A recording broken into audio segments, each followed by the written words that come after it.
What is going on, YouTube? I am Jerm here. Today we got another guide for you, another solo queue strategy that we're going to be breaking down, showing you how it works, how to play it correctly, and how this pick can hopefully gain you guys some LP in solo queue and start increasing your ranks. In today's video, we are going to be talking about Ezreal mid. It's a pick that has been gaining a lot of popularity recently. Pro players are talking about it, high elo solo queue players are talking about it, and I think it's a pick that's about to start kind of blowing up and becoming more and more popular, especially as Ezreal starts to get more buffs, which I definitely see happening in the future.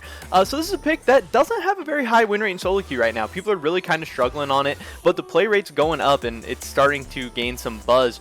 I think part of the reason why it's not so good is, one, it's a very new pick. A lot of mid laners or Ezreal players that are just randomly going mid for the first time. It's a bunch of people trying it out because they heard it's good. Also, I think people are playing it kind of incorrectly. So hopefully, again, in this video, we'll break down how to do it correctly and how to hopefully start increasing the win rate on this pick that is honestly pretty good. So first of all, we're going to be taking a look at the runes. A lot of people are taking Conquer, but Lethal Tempo, in my opinion, and in the opinions of a lot of people, is much better. It has a higher win rate, and it's just seeing a lot more success. So the rune page I think you guys should be taking is Lethal Tempo, Presence of Mind, Legend Bloodline, Coup de Grace, with the Sorcery Secondary, which is going to be Mana Flow Ban and Transcendence.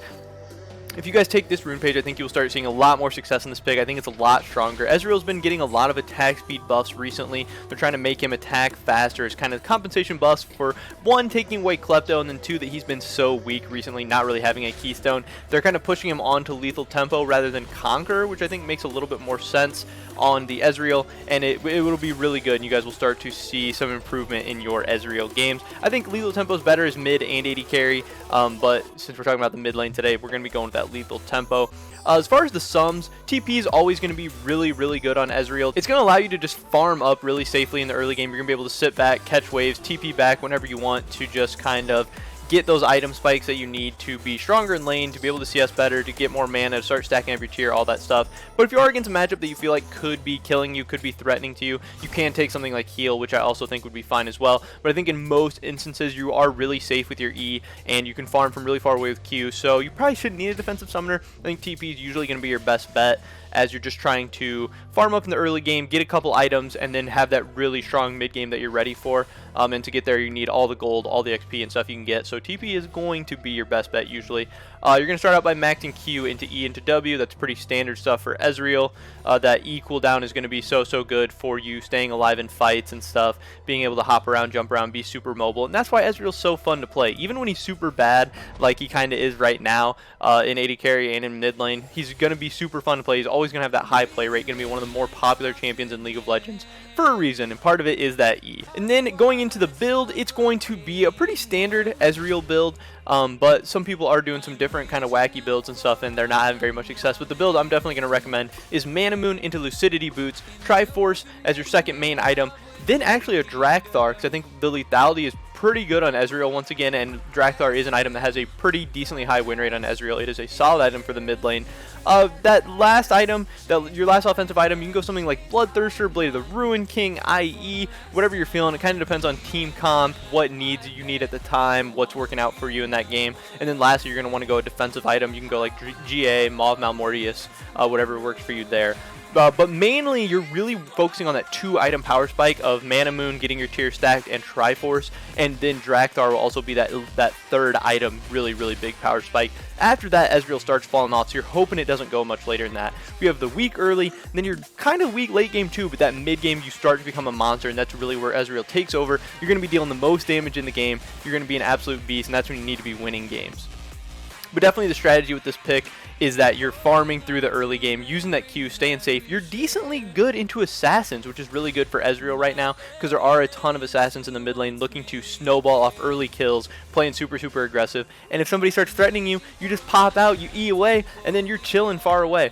So that's going to make them need to force plays like roams. They're going to have to roam around top bot into the jungle. And if some of those roams go poorly, if they die, if they just waste their time not getting kills or anything, you're Ezreal, you're just going to stay safe farming in the lane phase for the first kind of 10 minutes of the game. And then say they do roam and get some kills, that's going to be unfortunate, but you're still going to be getting stronger. And if they have a couple bad roams, which is really likely to happen in low elo, you're going to have just sat mid, farmed up, and you're going to be really strong in the mid game, as to where those assassins are going to start falling off more so in the mid game. The one thing that does suck about Ezreal is that your wave clear isn't that good. You're going to be getting pushed in a lot. There's not much you can do about that. you're just not going to have wave clear no matter what you do. Once you get 6, you can kind of start to push waves a little bit with your ult, but that does kind of feel bad sometimes as you're going to be looking for maybe, you know, doing damage with your ult and looking for kills with it and stuff. But your first 1 or 2, 3 ults maybe are going to have to be to clear some waves, just because, yeah, none of your abilities are that great at wave clear. Your attacks aren't that great at wave clear. You don't have a ton of AoE stuff, so that does kind of suck. That is something that's bad. Again, also, he is weak early game. Showing up to that first dragon fight of the game, you're not going to be very strong. You're not going to help your team out a ton there. So maybe your team will lose the first 1 or 2 dragons. But it will be worth it as you start to scale again into that really, really strong mid game, where that 3rd, 4th dragon fight, you can start to win, start getting those dragons back to your team and working your way up to that soul and the herald fights and stuff like that. But I think if you guys take this rune page, this build, and kind of that strategy where you're just playing super safe in the lane phase, you're never going for kills, you're not trying to outplay people. Even if you think there's an opportunity for you to get kills, you're not giving their mid laner the opportunity to snowball, you're not opening yourself up to ganks, you're playing really, really safe and just kind of waiting for those 2 items and then getting super aggressive, trying to punish the enemy team, really, really making them panic in that mid game and really sticking it to them in the mid game. You can start to win a ton of games on Ezreal mid, and hopefully we'll start seeing these win rates increasing in solo queue. I think this honestly is a really, really good pick. It's super frustrating to play against. A ton of people are playing assassins right now. I think you do okay into stuff like Diana, Fizz, all these guys who they're looking to get onto people. You just E away. You can be super, super annoying.